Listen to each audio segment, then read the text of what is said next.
নমস্কার কৃষক বন্ধুরা। আজকে দেখতে পাবেন আমরা বৃষ্টির পর শশা গাছে আজকে ভিটামিন স্প্রে করব। কারণ হচ্ছে বৃষ্টির পর গাছগুলো একটু হলুদ হলুদ ভাব হয়ে গেছে, আর সেখানে আজকে স্প্রে করব আমরা। দেখতে পাবেন কি কি। আর ভিডিওটি সর্বপ্রথমে এটি একটি হলো শশা গাছের জন্য, যে বর্ষায় ফল কম হয় তার জন্য, বা আপনারা গাছের গ্রোথ হলুদ ভাব হয় সেটার জন্য কাজ হবে। আর প্লাস ছত্রাকনাশক আজকে আমরা 3-4টে ওষুধ মিশিয়ে দেবো। সেটা ওষুধের মধ্যে একটা প্রথম দেখাচ্ছি, এটা হলো আমরা স্টিকার ব্যবহার করবো, কারণ গাছে যাতে করে গায়ে ওষুধটা লেগে থাকে। কারণ প্রচণ্ড হারে বৃষ্টি হচ্ছে উত্তরবঙ্গে বৃষ্টির কথা, মানে উত্তরবঙ্গের লোকেরাই জানে কি পরিমাণ বৃষ্টি হচ্ছে আমাদের এখানে। প্রচণ্ড পরিমাণে একদিনও মানে বাদ নেই যে বৃষ্টি হচ্ছে না। আর এই এই সমস্যার জন্য কি হচ্ছে, জমিতে সবজি যে টিকানো এটা মুশকিল হয়ে যাচ্ছে। আর আমরা অ্যারিস কোম্পানির চালামিন স্প্রে করব। এটা হচ্ছে আপনারা দিবেন মোটামুটি মনে করুন 20 গ্রাম করে, 25 গ্রাম করে দেবেন আপনারা, ঠিক আছে? 20 গ্রাম করে 16 লিটার জন্য 25 গ্রাম চালামিন। এটাতে কি হবে, এটাতে যেরকম মনে করুন জিঙ্ক আছে 12%, তারপর ম্যাগনেসিয়াম আছে। আর মানে এটার হলো মেন কাজ হচ্ছে গাছটাকে কালো কুচকুচো করবে, আর গাছের চেহারাটাকে দেখতে পাবেন একবার বিলকুল আলাদা করে দেবে। তার সাথে আমরা ইউজ করব বায়োস্টিমুলেন্ট, আর এটা হচ্ছে বায়োভিটা। এটার কাজ হচ্ছে কি, গাছের দেখতে পাবেন যে বর্ষাকালীন গাছে ফল ঝরে যায় বা গাছে ফল ফুল কম আসে, তার জন্য আমরা ইউজ করব বায়োভিটা। আর এটার রেজাল্টটা খুবই ভালো। আর বৃষ্টি হচ্ছে তার জন্য ছত্রাক দিতেই হবে। আর এটা স্প্রিন্ট ব্যবহার করবো, এটা কম দামের মধ্যে, কারণ আমাদের এখানে প্রচণ্ড হারে বৃষ্টি হচ্ছে। আর আকাশ যদি ভালো হয় তাহলে আমরা দামি ওষুধ স্প্রে করবো, কারণ দামি ওষুধ দিলে পরে জমিতে সেটা কাজ করতে হবে, আমার কথা সেখানে।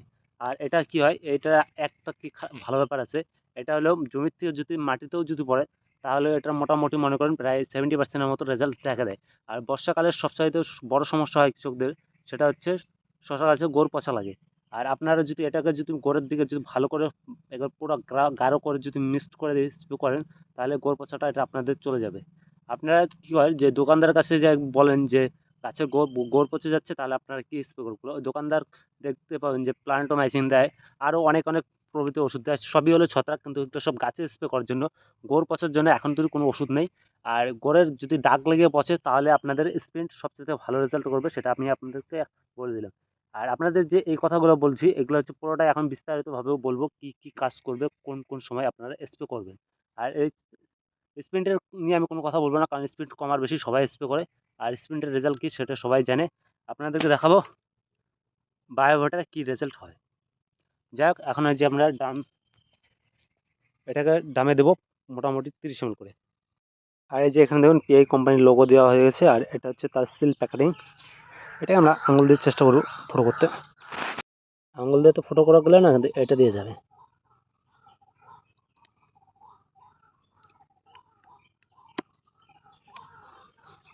আর এটাকে আপনারা মোটামুটি 25 থেকে 30 ml করে পার 16 লিটার জলে আপনারা দেবেন। আর এটাকে একটু ভালো করে একটু আপনার কোটা দিয়ে নেবেন, কারণ হচ্ছে এই যে এখানে দেখুন আমি 30 ml নিয়েছি। 30 ml অল্প কম আছে, আর 25 অল্প বেশি আছে।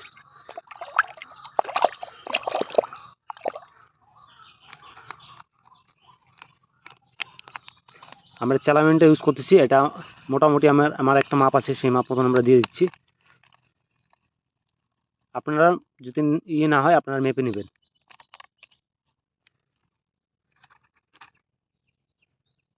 তারপর আমরা এখানে স্প্রিনটা দিয়ে দিলাম। বর্ষার চাষের মধ্যে আমি মনে করি স্প্রিনটা ভালো, মানে কম দাম হিসেবে ছত্রাক দমনের জন্য। আর এই টাইমটা কী হয় যে বৃষ্টি বেশি হয়, তার জন্য আমি মনে করি স্প্রিনটা দেওয়াটাই বেস্ট, কারণ কৃষকদের পয়সাটা বাঁচানো খুব দরকার। তা না হলে পরে বেশি ক্যাব্রোটপ, বা আমি এর আগে যে ক্যাব্রোটপ দিলাম ওটার রেজাল্ট হয়েছে, একবারে খারাপ হয় নাই, কিন্তু আমরা 100% রেজাল্টটা পাইনি, কারণ হচ্ছে বৃষ্টি হচ্ছে আমাদের এখানে। ওষুধগুলো যাতে করে গাছ থেকে ধুয়ে না যায় তার জন্য আপনারা স্টিকার ব্যবহার করবেন। আর স্টিকারটা সবার শেষে ইউজ করবেন, যাতে করে 2 লিটারের বা 3 লিটারের মতো ড্রাম জানি ভরা বাকি থাকে, কারণ হচ্ছে স্টিকার ফেনা নেবে। আর স্টিকার ফেনা নিলে পরে কী হয়, ড্রামটা পুরোপুরি ভরে না। আর এটাকে আপনারা মোটামুটি 5 ml করে দেবেন, বেশি দেওয়ার দরকারই নেই। বেশি দিলে পরে কী হয়, নজল দিয়ে ওষুধটা পরে বের হবে না। আর এটা 5 ml করে দিলে ফাটাফাটি। সেটা আমি দেখাবো না, কারণ এটা আমি আমার মাপ মতন হালকা পরিমাণ করে দিয়ে দেবো। এই যে এখানে ধরুন 5 ml স্টিকার নিয়েছি, আর এই যে এটাকে ঢেলে দিলাম। এটা একেবারে মধুর মতো, কি বলবো, এত শানদার আঠা। আর দেখুন ফেনা নিচ্ছি কীরকম, এর জন্য এটা সবার লাস্টে ইউজ করবেন। আর ফেনা নিলে পরে কী হয়, ডামটা পুরোপুরি কিন্তু ভরে না, সেটা আমি আগেই বলে দিই। দেখুন আমার ডাম ভরা শেষ। এখন ওই যে আমার শশা চাষের জমির পাশেই, আর এই জলাধার থেকে জল নিচ্ছি। আর এই যে দেখুন, এই যে এখানে মানে এখানে আমারই ভেন্ডির চাষটা, ভেন্ডির চারাটা আমারই। আর এই পাশটা গাছের ছায়ার জন্য, এই পাশটা ভেন্ডির চারা আছে কিন্তু বড় হয় নাই, এটা পরে আস্তে আস্তে ঠিক হয়ে যাবে। আর ওই পাশে চারাগুলো অনেকটা বড় হয়ে গেছে। আর জমিতে ঘাস আছে, এটা নিরাই কাজ চলবে। যদি বৃষ্টি চলে যায় তাহলে এই জমিগুলো একটু পরিষ্কার করে দেওয়া হবে নিরি। কৃষক বন্ধুরা, এখন আমরা চলে এসেছি স্প্রে করার জন্য। এই যে দেখুন আমি কীভাবে স্প্রে করতেছি। আর এইভাবে আপনারা স্প্রে করবেন। যে আমি যে ওষুধগুলো দিচ্ছি এগুলো হচ্ছে গাছের যে ফল ফুল সেগুলোর জন্য, মানে গাছে ফুল কম আসলে বা ফল কম আছে তার জন্য স্প্রে করবেন। কারণ আমার জমিতে বৃষ্টির জন্য কী হচ্ছে, যে কড়া খুব একটা ভালো আসতেছে না, কারণ বৃষ্টিতে এই কড়াগুলো নষ্ট হচ্ছে আর গাছের ইমিউনিটি পাওয়ার কমে যায়। তার জন্য এই ভিটামিনসগুলো দেওয়ার দরকার। আর আমি তাই, আপনারা তো দেখছেনই যে আমি বায়োভিটা স্প্রে করতেছি, বায়োভিটা প্লাস তার সাথে সালামিন স্প্রে করতেছি অ্যারিস কোম্পানির। আর তার সাথে স্টিকার অ্যান্ড ছত্রাকনাশক বা ফাঙ্গিসাইড হিসেবে আমরা সিস্টেম্যাটিক স্প্রিন্ট ব্যবহার করতেছি। আর এটার কারণ হচ্ছে কি, যে গাছে দেখতে পাবেন অনেক সময় অনেকটাই ধসা থাকে। আর যেহেতু আমরা বৃষ্টির পরে স্প্রে করতেছি, বাধ্যতামূলক আমাকে ফাঙ্গিসাইড স্প্রে করতে হবে। আর আমাদের এখানে কন্টিনিউ বৃষ্টি হওয়ার কারণে যে কোনো একটা তো ছত্রাক দিতেই হবে, তার জন্য এটা ইউজ করতেছি। তার সাথে আমরা স্টাস্কো কোম্পানির যে স্টিকার সেটা ব্যবহার করতেছি। আপনাদের আমি একটু ডিটেলসে বলে দিই। বেশি না, আমি শুধু আপনাদের একটা প্রোডাক্ট নিয়ে বলবো, সেটা হচ্ছে বায়োস্টিমুলেন্ট বায়োভিটা। এই যে দেখুন, শশা গাছের একটা কি সিস্টেম, যে গাছের যে এখান থেকে ডালটা যে ছাড়ছে এখানে ফল নেই। আর এরকম যখন হবে, গাছে যখন ফুল আর ফল আসার সময় হবে, তখন আপনারা বায়োভিটা স্প্রে করবেন। কারণ হচ্ছে, এই যে দেখুন গাছে দেখুন ফল কম আছে, ফুল আছে কিন্তু ফল কম আছে। এর জন্য আপনাদেরকে বায়োভিটা স্প্রে করতে হবে। কারণ বায়োস্টিমুলেন্টের হলো, জমিতে সময় মতন ফল আসবে, ফল হবে দ্বিগুণ, যাতে 40% ফল যাতে করে বাড়ে সেই চেষ্টা আপনাদেরকে করতে হবে। আর এই যে যখন দেখতে পাবেন যে এই যে আমার এই গাছটাতে দেখুন ফল আসছে, দেখতে পাচ্ছেন, এই যে গাছটাতে ফল আসছে। আপনাদের ঠিক এই টাইম করে যখন একটা দুটো ফল দেখবেন বা গাছের থেকে দেখতে পাবেন যে অনেকগুলো শাখা বেরোচ্ছে, তখনই বায়োস্টিমুলেন্ট ব্যবহার করবেন।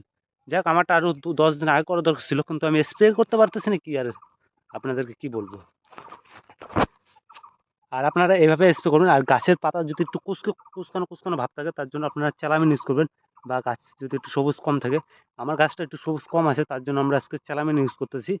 যাই হোক, আপনারা এভাবে স্প্রে করবেন। আর সম্পূর্ণ ভিডিওটি তো করতে পারলাম না, তার জন্য অসংখ্য দুঃখিত। আর আপনারা চেষ্টা করবেন প্রত্যেকটা গাছের যে পাতা আছে সম্পূর্ণ পাতাটা ভিজে স্প্রে করার, তাহলে রেজাল্টটা সবচাইতে ভালো পাবেন। আর আপনারা এভাবে স্প্রে করবেন, তাহলে রেজাল্ট পাবে দ্বিগুণ। আর আশা করছি আপনাদের এই স্প্রের পর গাছের যে যদি গ্রোথ কম থাকে বা ফলন কম আসে, সেটা মেকআপ নিয়ে নেবে। আর তারপরেও যদি ফলন কম হয়, তাহলে আমার কাছে আরেকটি উপায় আছে, সেটা হচ্ছে লাস্ট উপায়। আর ওটা দিলে পরে ফল কম আর বেশি আসবে। কিন্তু শশা গাছে ওটা যত দূর সম্ভাবনা না দেওয়ারই চেষ্টা করি, কারণ ওটা লাস্টে যে পড়ে যায়, যদি ফল একদমই না আসে তাহলে। যাই হোক, ভিডিওটি যদি আপনাদের যদি ভালো লেগে থাকে, অবশ্যই চ্যানেলটিকে সাবস্ক্রাইব করুন আর কমেন্ট করুন, আপনাদের ফ্রেন্ডকে শেয়ার করুন। যাই হোক, দেখা হচ্ছে নেক্সট ভিডিওতে। আজকের জন্য বাই বাই।